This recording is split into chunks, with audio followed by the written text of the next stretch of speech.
in a nutshell, that's what it's about. This video is actually a response to a follower that sent us a question on Instagram stories. I opened up a little box as I usually do, and I asked you guys what you wanted to see. And he was asking about the difference between will have been doing and will have done. First of all, this is going to be a short explanation. I won't get so deep into the topic, all right? I will try to be as brief as possible. His question is about future perfect. Future perfect simple, will have done, and continuous, will have been doing. And it's kind of a difficult verb tense because it's not very common to see. It's not a verb tense that we use on a regular basis. It does have an important function, it's useful, but for something more specific. So what's the difference between one and the other? When I say, so how long have you been a teacher? Let's see, by next February, I will have been working as a teacher for 15 years. This means that in February, it will be like my anniversary as a teacher. So I decide to round up the number instead of saying 14 years and a half, 14 years and whatever. I projected the answer into the future. I'm focusing on the progression and the duration of the action. And probably the action will not stop there. The action won't stop in February.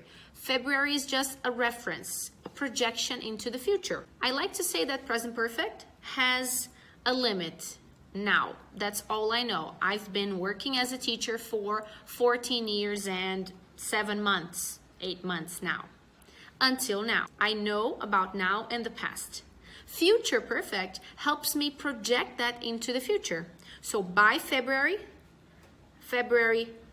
going backwards, I will have been teaching for 15 years. Now the simple form, I will have done something, expresses an action that is also projected into the future. However, when I give the reference by February, by the end of the week, then that means that date, when I am living that day, when I'm living that moment, I will look back into the action. The action will be complete already. It will be over. It won't still be happening. And it probably, it could happen again, it could start again, but it says nothing about the continuity and the progression of the action.